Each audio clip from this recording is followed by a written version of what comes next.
¿Cómo están, queridas amigas y amigos? Sean todas y todos bienvenidos a una nueva edición de Estación O'Higgins, el podcast. En la edición de hoy queremos abrir el micrófono y la conversación con un destacado vecino de la ciudad de Rancagua. Dentro de su currículum podemos señalar que es profesor de filosofía de la Unidad Técnica Pedagógica, que se desempeñó, por ejemplo, en el Sagrado Corazón, en el Instituto San Lorenzo, en el Instituto O'Higgins, donde actualmente se desempeña. Y también ha hecho un aporte muy interesante del cual vamos a conversar acerca de la filosofía en los medios a través de la radio Rancagua, donde él también tiene un espacio.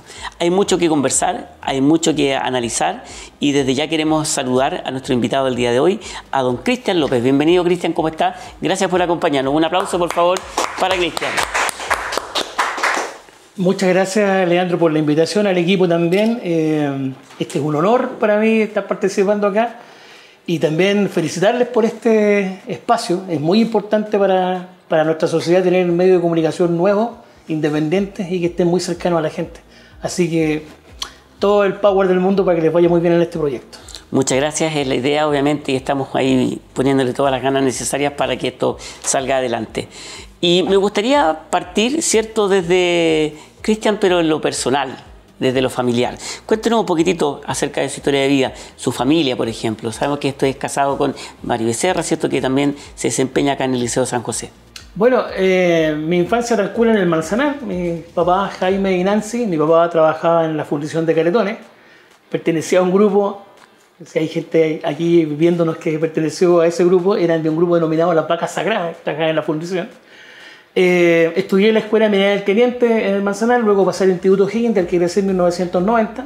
Tengo un hermano que se llama Jaime, que vive en Miami. Actualmente, bueno, soy casado. Mi esposa Mary trabaja acá en el liceo hace mucho tiempo. Tengo tres hijos, ¿sí? Tres hijos. Matías, que egresó ahora de Geología de la Universidad de O'Higgins. Maximiliano, que está estudiando Civil Informática en la Universidad de Concepción. Y Anaís, que entró ahora primer año de Administración Pública en la Universidad de Chile. Yo estudié Filosofía en la U de Conce. Volví a Rancagua en 1996 y ahí ingresé al Oscar Castro. Estuve 2 meses cesante de que salí de la U y entré a trabajar en la profesora Oscar Castro hasta el año 2000 y de ahí fui dando vueltas en varios colegios. Actualmente usted está desempeñándose en el Instituto O'Higgins. Sí, ya llevo ya 26 años, este es mi año 26 en el instituto y hasta el año pasado fui coordinador pedagógico. Dejé esa labor ahora para también pensar en otros proyectos más adelante. Usted también tiene un aspecto muy interesante que lo liga al medio de las comunicaciones, ¿cierto? Que es un programa de radio, filosofía y algo más. Cuéntenos acerca de eso y sobre todo del algo más. Bueno, este espacio, que pertenece a un programa que se llama Hacemos Radio, que es de mi gran amigo Eduardo Fuentes, nace por una casualidad de esta pandemia, porque participábamos en un streaming el día sábado en la mañana del espacio, en pleno estallido social. Esto estaba dando vuelta y la gente participaba mucho, se transmitía por Facebook este espacio.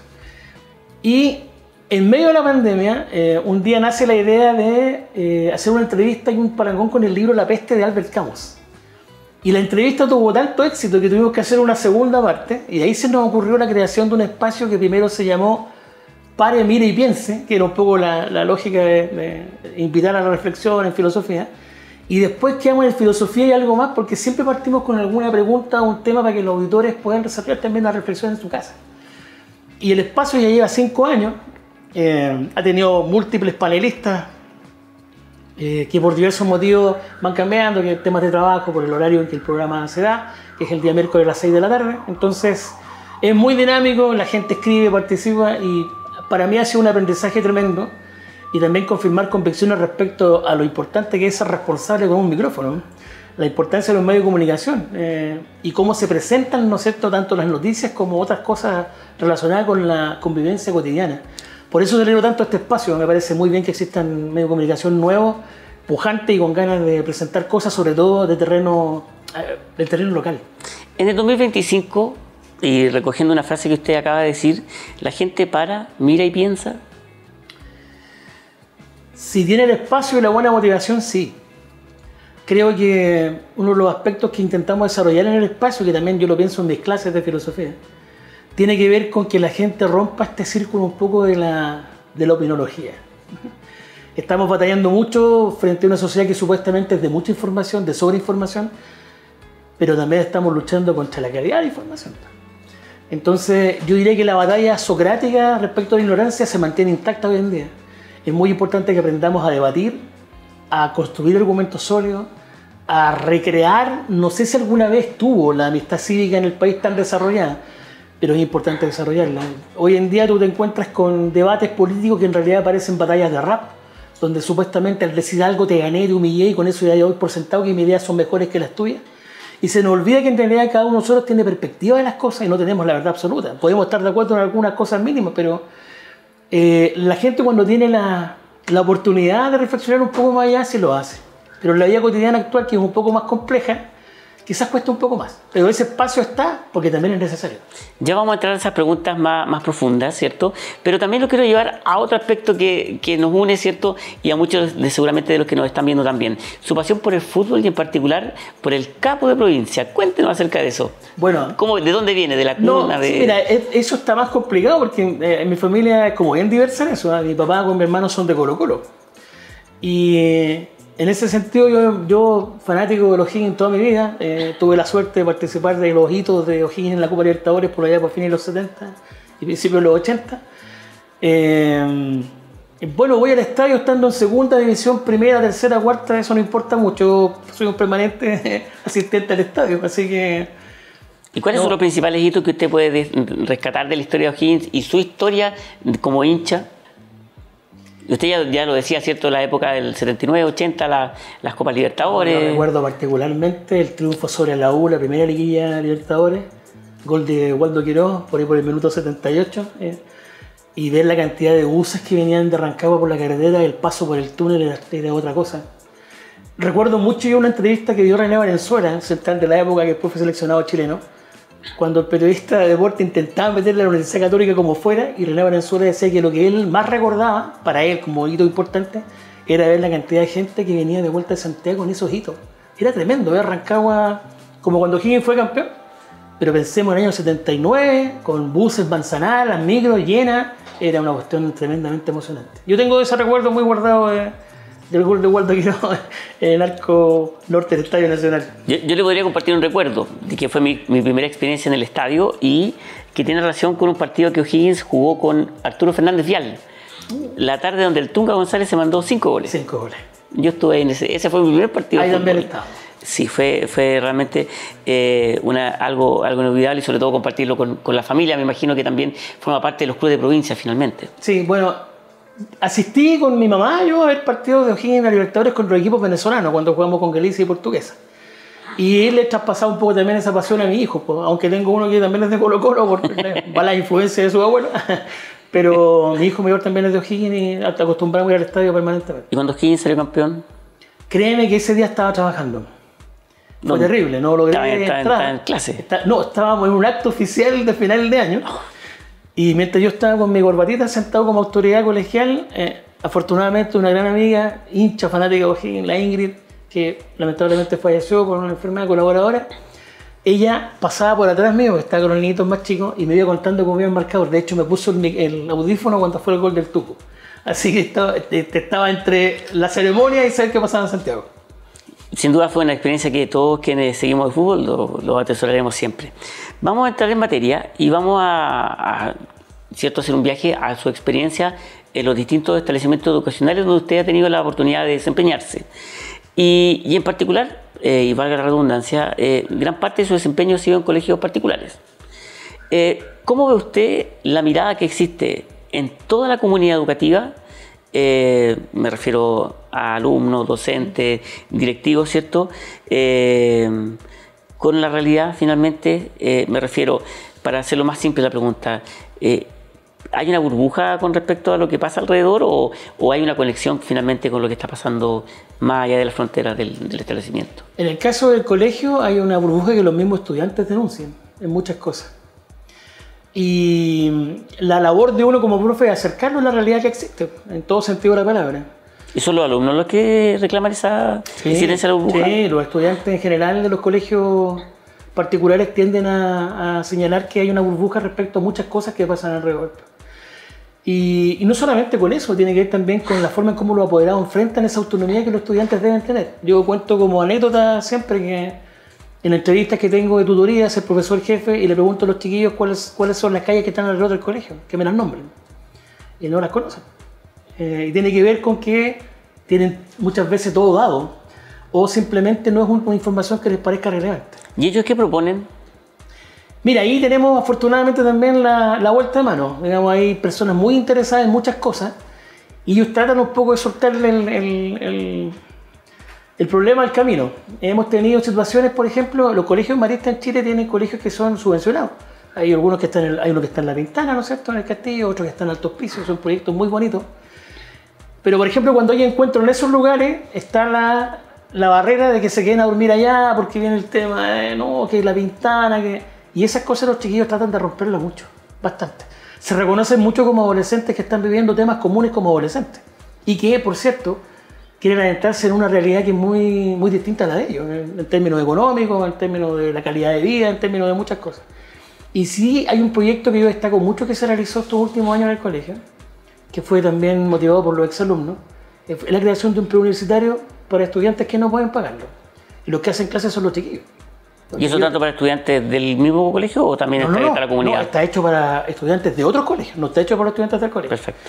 Y los que hacen clases los días viernes hasta las 9 de la noche, un cuarto para las 9 de la noche, son chiquillos del instituto, de tercero y cuarto medio. Y ahí, en estos momentos, les puedo contar que ya hay 160 inscritos. Y son estudiantes de, no sé, porque van desde los Calcastro, los liceos comerciales. Y es una labor muy bonita. Yo digo que más que una labor es un intento por torcer los destinos que a veces están trazados en forma muy injusta. Y lo bueno de esto es que el proyecto creció mucho. Posteriormente incluso se abrió una residencia en Santiago, donde estudiantes que han egresado del PREUX, que estudiaron en la Católica, en el Alberto Hurtado, siguen ligados al colegio un poco y a este proyecto porque están viviendo en esa residencia que es pagada por otra actividad que se hace en el colegio. ¿Usted cree que se han caricaturizado los servicios locales de educación pública por parte de un sector político, en particular de la derecha? Totalmente. Pero sí hay que considerar que muchas veces las cosas en educación tienen históricamente ciertas, voy a decirlo con una palabra poco académica, pero ciertas volteretas que nos hacen preguntarnos si las cosas tienen sentido cuando nos preguntamos realmente cuál es el sentido de cambiar algo o modificar algo. ¿A qué se refiere usted con volteretas? Por ejemplo, voy a plantearlo con la prueba PAES. Se toman medidas respecto al ingreso a la universidad, ¿no es cierto? Recuerdo yo cuando vino el cambio a la famosa PSU y tuvimos el sistema CIES que duró un par de meses, que era el sistema de ingreso a la educación superior, donde el objetivo era que los chiquillos dieran las 4 pruebas, ¿no es cierto? Eso duró un mes, protesta, apareció la prueba de actitud de transición y después llegamos a la PSU. Y actualmente el actual país. Y ocurre que ya apareció una prueba de matemáticas 2 que está emulando un poco lo que era la prueba específica de matemática que di yo cuando di la PAA. ¿Ya? Entonces estas cosas cíclicas de repente hacen que uno se pregunte, es cierto, hay que ser flexible en la educación porque los tiempos van cambiando. Pero lo paradójico de eso es que muchas cosas cambian, pero la escuela sigue siendo la misma en muchas cosas. Entonces, como que no nos adaptamos a los tiempos en términos de entender que esa es la forma de flexibilizar el currículum, la disposición en la sala, la cantidad de estudiantes, cómo entendemos la cantidad de horas a la semana, en la parte concreta estoy hablando de la educación. Poco reflexionamos sobre eso. Tratamos de no cambiar mucho. Y en el tema de lo que es el estado de la administración de los colegios, estamos pasando a una etapa nueva, distinta, que ojalá optimice los recursos, que no establezca tanta burocracia y que también dé tranquilidad a los docentes y a los trabajadores de la educación. Eso es muy importante, porque cuando hay incertidumbre, y en esto cito yo a mi filósofo preferido, que es Albert Camus, no solamente en el plano de educación, sino en el plano nacional de políticas públicas, cuando no se habla claro, empiezan los problemas. Vamos a hablar ahora de política, porque usted también tiene una historia ligada a la política, porque fue parte, ¿cierto?, de la fundación de Revolución Democrática, ¿cierto?, este conglomerado que también estaba presente en la política regional y nacional. En la retrospectiva, en la mirada del tiempo, con respecto a su origen, ¿usted cómo lo ve? ¿Puede tener, por ejemplo, la sensación de que era un grupo de jóvenes que a lo mejor tenían los recursos, que venían de buena cuna, entre comillas, que querían hacer transformaciones, pero que finalmente estaban un poco desconectados del medio? Sí, yo creo que eso es parte del análisis. Y en términos históricos de justicia, en la época colegial, mientras yo estudiaba en el Instituto Higgins, yo militaba o pertenecía a la izquierda cristiana. Esos fueron mis orígenes políticos de muy pequeño. Mira, en el caso de RD, creo que el proyecto es sostenible en el tiempo, pero hay que tener la disposición de aprender. Y cuando no está la disposición de aprender y creer que te la sabes toda, que es un mal actual de la opinología ese, de creer que mi postura es la más verdadera de todas y punto. Y cuando tú quieres cambiar las cosas de raíz, tienes que hacerlo concretamente, no puede ser solamente un discurso. Entonces, los partidos políticos en la actualidad, RD y muchos tantos, yo creo que la mayoría de los partidos, se han olvidado del territorio y tenemos muchos caudillos, tenemos mucho centralismo y la política local se pierde.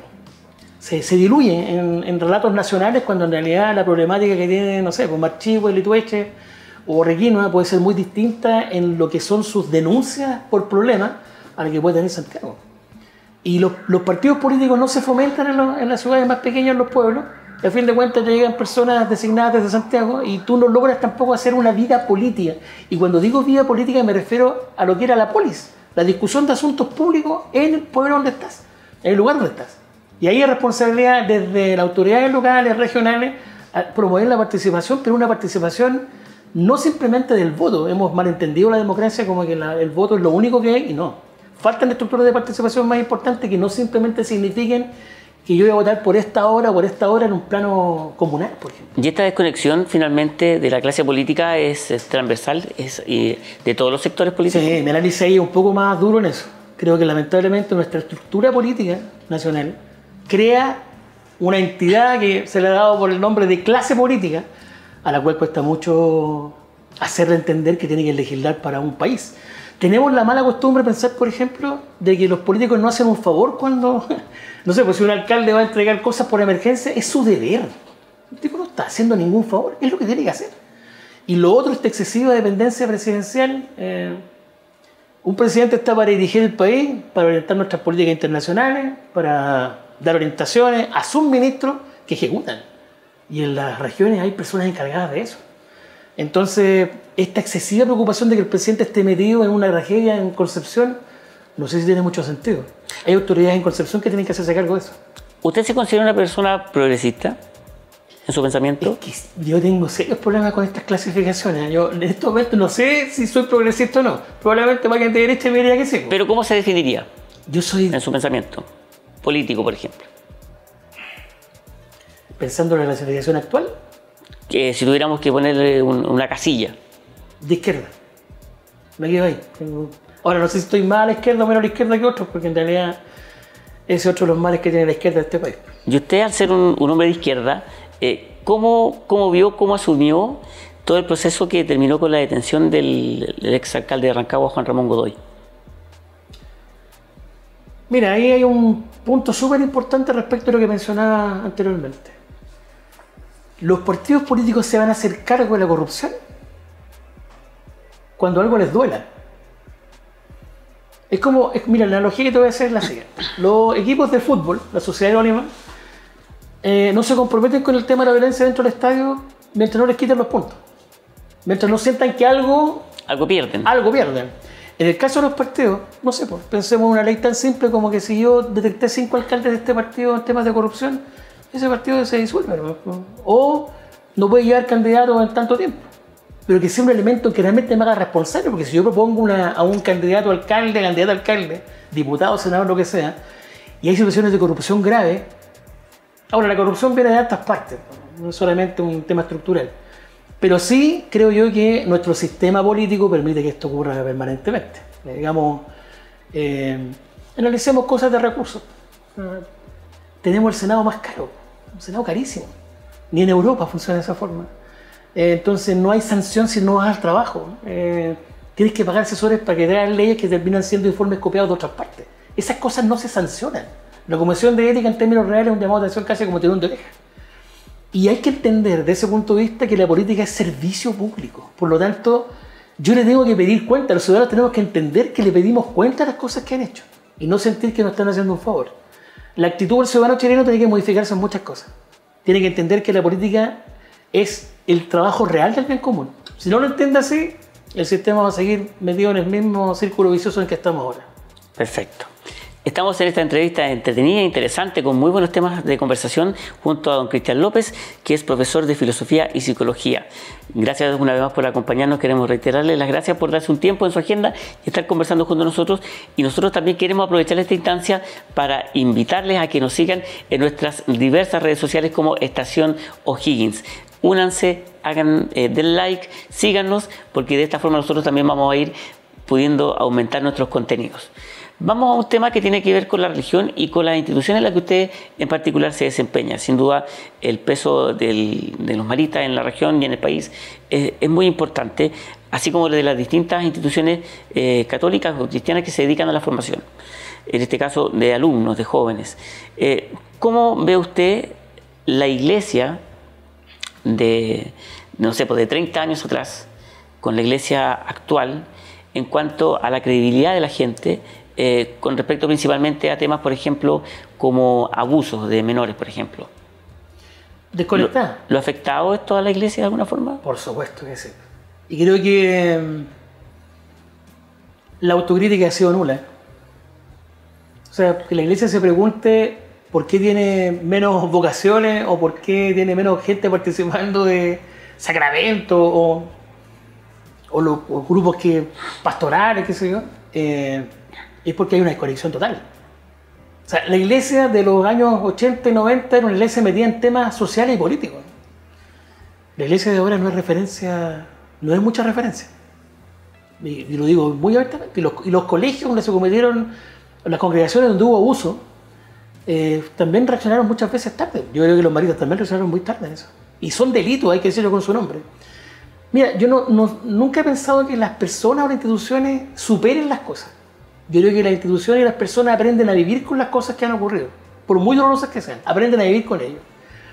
Pero si ese aprender a vivir no significa aprendizaje y no cambias cosas y no estableces un relato de condena como tiene que ser, es poco lo que se avanza.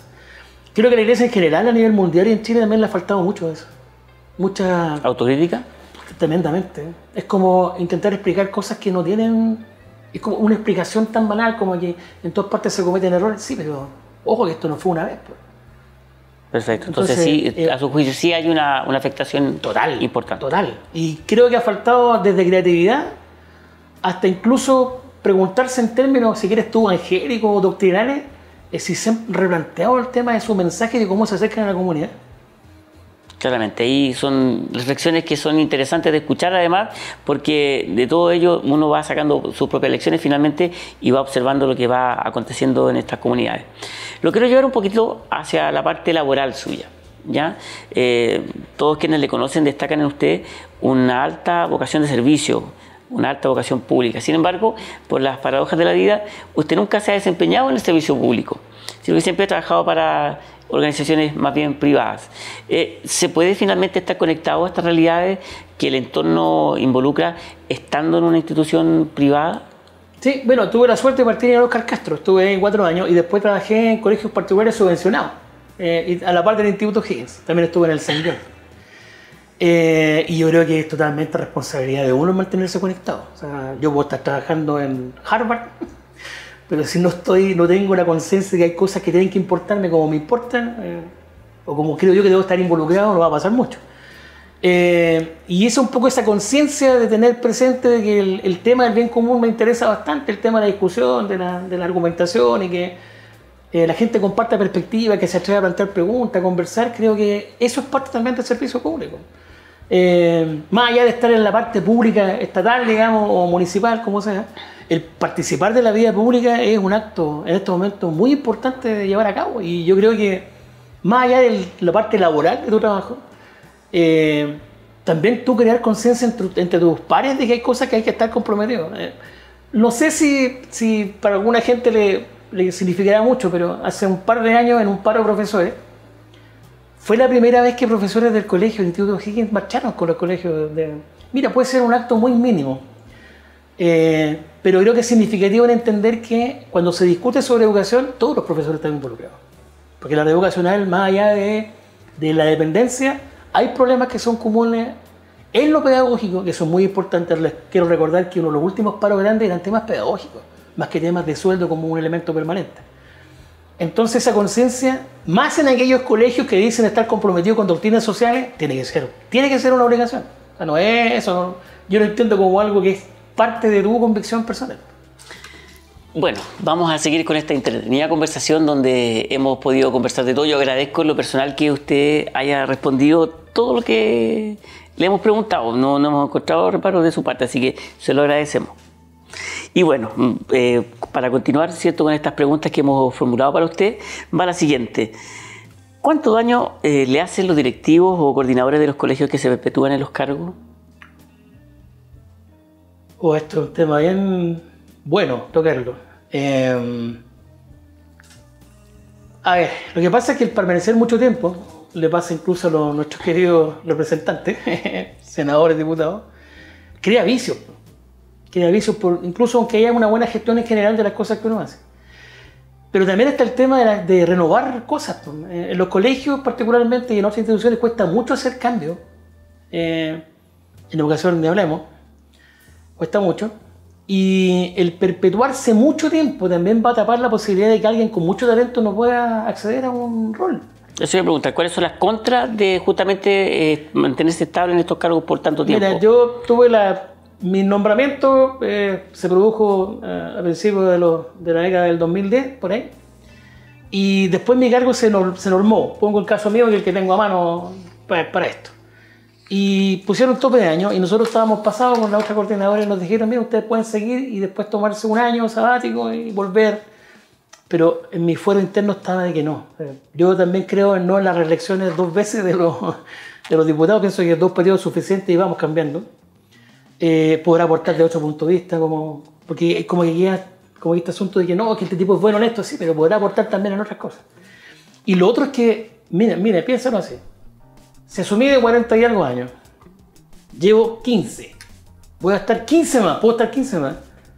Un profesor que tiene 25, 30, que esté estudiando currículum, evaluación, orientación, lo que sea, va a estar tapado en su talento porque, por muy bien que yo lo haga y haya estado tanto tiempo, pero es bueno también renovar la estructura, refrescar los rostros, otra idea, otra forma de hacer las cosas, y tú podrás aportar de otra parte. Además que, mira, los colegios religiosos o católicos, cuando se nos habla mucho de servicio. Bueno, ¿y qué mejor que un directivo vuelva a hacer clases tranquilamente? Yo nunca dejé de hacer clases. Vuelva a hacer clases. De tu esencia, si tú eres profesor, entonces no lo veo con dificultad. Pero muchas veces tenemos el problema de que quedarse pegado en algo no es bueno, porque se instala una forma como hiper exclusiva y como que incluso también está este cuento de que el tipo está nombrado ahí casi encapsulado en algo y como algo intocable, que quedan esas sensaciones de repente. Y yo creo que es bueno refrescar, siempre es bueno refrescar. Y uno podrá aportar de otro punto de vista, de otra parte. Siento yo que eso pasa en las instituciones públicas y privadas. Es un tema transversal desde el punto de vista de cómo entender la gestión también. Lo quiero invitar a salirnos un poco de estos temas y a sacar una fotito del día de hoy, de la actualidad.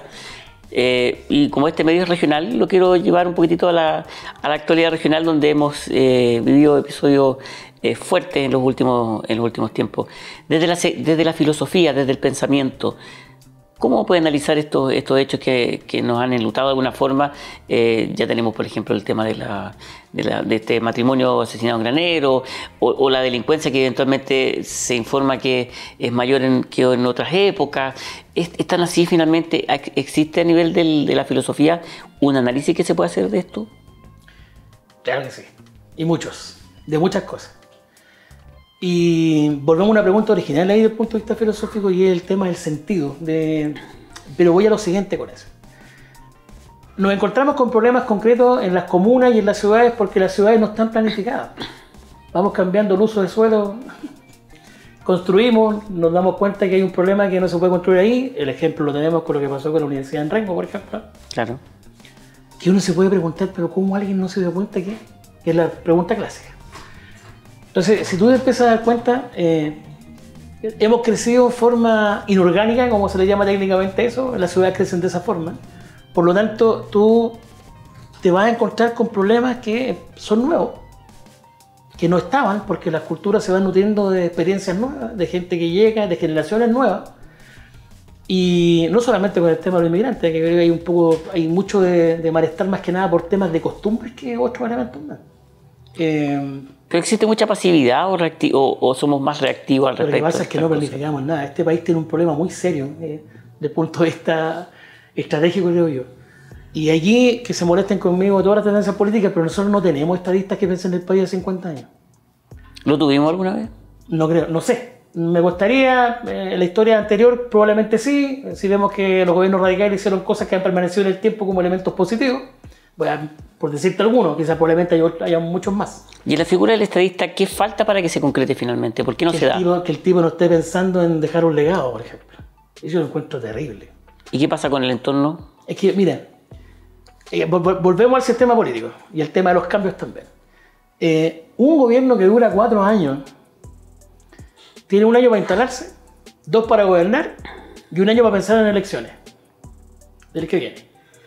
Por lo tanto, y una legislación y un encuadre constitucional que también es muy engorroso para hacer modificaciones. Entonces te queda la tentación, la reflexión de que tenemos un sistema económico sobre el que se construyó un sistema político para que funcionara eso. Y debe ser al revés. Y nos pasa lo mismo con las ciudades, con todo. El tema del Servicio Local de Educación, por ejemplo, que me preguntaste delante, probablemente tenga muchos elementos positivos, pero la lectura de la realidad para hacer políticas públicas, vamos a un ejemplo muy simple. La queja más importante muchas veces de los pobladores es que les van a preguntar cada 4 años qué necesidades tienen. Y volvemos a hacer un diagnóstico, Eso habla de que la política que implementaste en a corto plazo no soluciona ningún problema de fondo. En el caso de la educación, por ejemplo, pensar que los colegios van a solucionar todos los problemas de la ciudad es una ilusión, pero triste. El colegio puede promover personas, puede hacer lo mejor que pueda, pero el colegio no va a solucionar el problema de mala calidad de vida en el entorno de una escuela. No va a solucionar el problema del narcotráfico. Hay otras instituciones para eso. Y es ahí donde me molesta el eslogan. Este eslogan de que para la delincuencia necesitamos más carabineros. Eso no va a solucionar el problema del narcotráfico, ni de qué se investiga, ni el problema de cómo el poder está relacionado con los delitos. Un montón de cuestiones así. Mira, para muestra un botón. Y esto, aunque mi amigo abogado se enojen, varios jueces más, pero es impresentable que al fiscal lo elija el Senado. Porque el Senado hace, y aquí a riesgo de que me demanden, no importa, pero lo que a fin de cuentas el Senado hace es elegir un fiscal para que no me investigue. Eso es. Entonces cuando tú tienes el poder encapsulado, no tenemos referéndum revocatorio, no podemos sacar un diputado que haga mal la pega, hay muchas cosas que no se pueden hacer si no pasan por tribunales o por instancias que muchas veces no se ocupan. Claro. Entonces no somos un país que tiene talento, tiene mucho talento, le cuesta modificar hacia los jóvenes, hay poca confianza en los jóvenes en general, y lo más terrible de nuestro sistema es que las personas que han cumplido muchos años y tienen mucha sabiduría, simplemente son sacadas, pero no se les asigna ningún rol, ni siquiera desde el punto de vista del respeto. Tenemos personas, eso se llama gestión del conocimiento. Cuando este país desarrolle políticas de gestión del conocimiento con las personas que se han desempeñado en cargos por mucho tiempo y ocupe esa sabiduría, ya sea con estudios, con muchas posibilidades, obviamente vamos a aprender un poco mejor. Pero nuestro país tiene esta tendencia maldita a copiar cosas de afuera sin preguntarnos siquiera si es lo que requerimos. Cristian, y en estos tiempos donde todos hablamos de velocidad, de objetivo, de meta, de una serie de cosas, ¿hablamos de pensamiento? ¿Le damos la oportunidad a eso? Esa es la urgencia de la filosofía. Lo que nos hace falta en estos tiempos, creo yo, probablemente la gente lo tenga, pero ese momento de poner la pausa, la pelota al piso, como en términos futboleros, y sentarnos un rato a pensar sobre lo que estamos haciendo, sobre lo que disfrutamos. También atender que hay cosas que son muy importantes, pero también está el entorno que tengo al lado. Este concepto de la comunidad, del bien común, no es solamente el concepto político, de la política, está centrado también en la forma de vida que tenemos. Entonces, no sé si la gente se cuestiona eso. No sé si la gente se cuestiona el que una persona haya agradecido el corte de luz para que la gente se vaya a la calle a conversar un rato. Y que estemos tan encerrados. Claro, la delincuencia presentada como un problema, pero sigue siendo eslogan. ¿Tú te das cuenta? Todos los años, y ciertos sectores políticos toman la delincuencia como una bandera que hace permanente. Y lo otro es que el otro sector no se hace cargo, le cuesta mucho más hacerse cargo. La urgencia de la filosofía está justamente en que la gente tenga los espacios para preguntarse cosas, para compartir la respuesta, para entender que la construcción de una vida mejor, de una realidad, no se hace solo. Y ahí vuelvo a Camus, yo en eso soy un camusiano de tomo y lomo. A la peste no se le derrota solo. Eso está clarito en el libro La Peste. O sea, tú no puedes pretender solucionar las dificultades tú solo sentado en tu casa o tuiteando, esa es la otra posibilidad, sino que hay que construirla con las otras personas que están al lado tuyo. Hacer filosofía no consiste solamente en que el estudiante me diga a mí que lo que dijo Platón. A mí me encantaría que él me dijera, profesor, ¿sabe? Yo no estoy de acuerdo con esto, me gustaría... Eso es crear pensamiento, y eso nos falta mucho. Incluso crear, darle el valor que merecen otros elementos, no porque sean artísticos, musicales, pinturas, sino que son aspectos de dimensión del ser humano que tenemos que tomar atención. Si queremos calidad de vida, eso tiene que estar en alguna parte, esta planificación y en las metas. Si eso no está, estamos atendiendo una parte solamente productiva de lo que entendemos por ser humano. Perfecto. Nos quedan las últimas preguntas, hemos avanzado en esta entrevista y queremos planteárselas ahora. Entiendo que esta pregunta que le voy a hacer es súper compleja, pero espero y confío que usted la pueda sintetizar de la mejor forma posible. Su mirada de la juventud actual en Chile. En conceptos así como bien definidos. Hay un supuesto en la pregunta que es importante aclarar. No hay una juventud. Hay muchas juventudes, con intereses distintos, con formas de entender la vida distintas, con nuevas tendencias en la forma en cómo se entiende la vida. Y ahí tenemos una deuda importante como estructura cultural y social que se aplaca poco con la juventud. Los adultos tienden a aplacar rápido. Y nos ha pasado a todos los que fuimos jóvenes alguna vez que la generación anterior nos trata como si fuéramos enfermitos y es pura basura lo que hacemos, lo que escuchamos como música y todo eso. Pero pocas veces nos ponemos a discutir o a pensar de por qué ellos tienen los intereses que tienen. Y la paradoja más importante de eso, por eso creo que es importante esa construcción, ese diálogo con los jóvenes. Yo siempre pienso en los jóvenes como un elemento como de fuerza y esperanza, no los veo como algo distinto, no los veo apocalíptico como muchos otros más. Pero lo paradójico es que en una sociedad donde muchos adultos tiendan a las generaciones actuales de cristal, mira la paradoja, supuestamente las formaron generaciones de hierro. O sea, todos en algún momento fuimos generación cristal.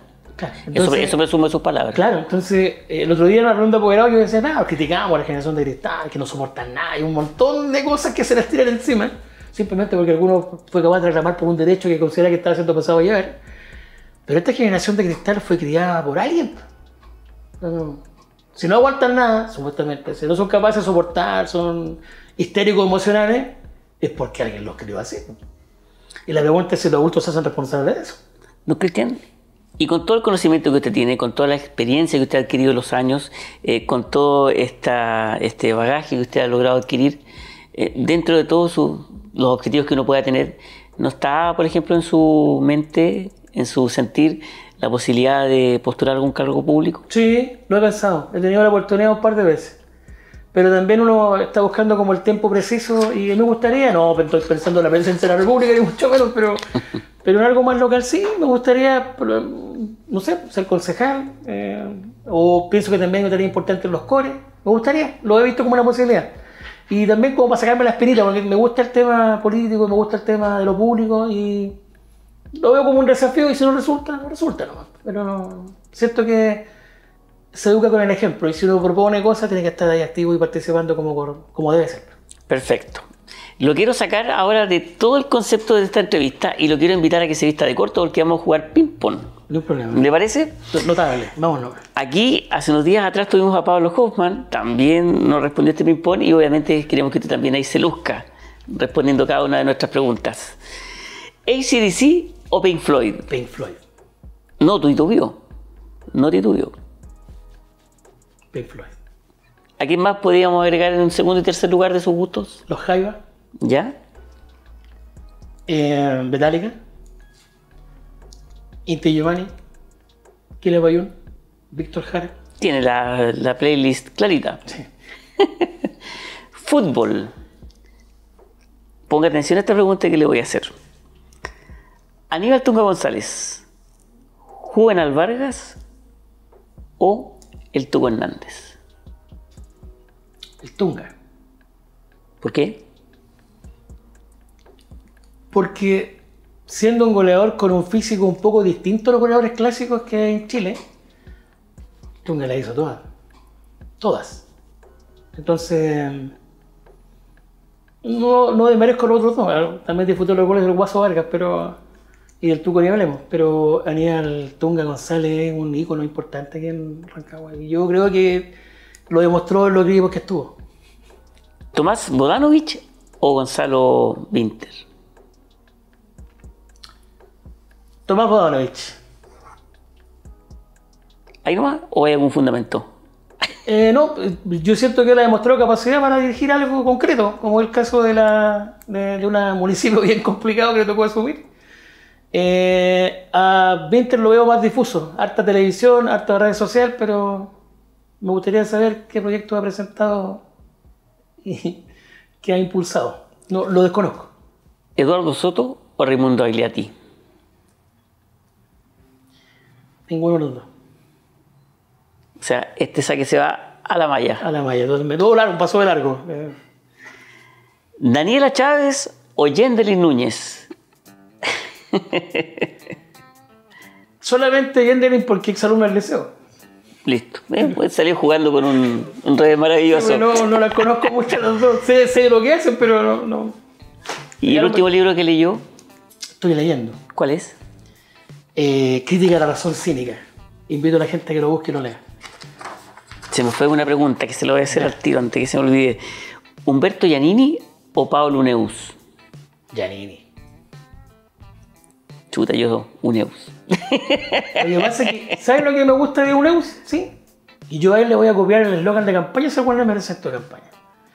Él se presentó cuando fue candidato, ocupó un eslogan de un político de por allá de principios del siglo XX, que es una paradoja bien humorística, que es hágame la cruz. Yo utilizaría ese eslogan de mi campaña. Claro. Hágame la cruz. Hágame la cruz. Bueno, de esta forma entonces, con este ping-pong, queremos agradecer la presencia en este segundo capítulo de Estación O'Higgins, el podcast de don Cristian López. Don Cristian, un aplauso grande para él, por favor. Gracias por acompañarnos en esta edición y dejamos aquí nuestros micrófonos, nuestra cámara para que se pueda despedir de quienes van a ver este capítulo. Bueno, en primer lugar, le agradezco a ustedes por esta invitación. Me siento muy honrado de esta invitación. Y impulsar lo que ustedes sigan con este proyecto, porque es muy importante que muchas personas, no solamente de Arequipa, sino de otras partes cercanas a la sexta región, puedan venir y plantear sus ideas, la forma en cómo ver el mundo. Insisto, la única forma de construir cosas distintas es que estemos dialogando, reflexionando, y no nos olvidemos que lo más importante es humanizar nuestras relaciones de todo punto de vista. Muchas gracias por su tiempo, gracias por esta entrevista y nosotros invitamos a que estén atentos a nuestras redes sociales porque pronto tendremos también más entrevistas con tan interesantes invitados como don Cristian. Recuerden seguirnos en todas nuestras redes sociales como Estación O'Higgins. Que estén muy bien, muchas gracias.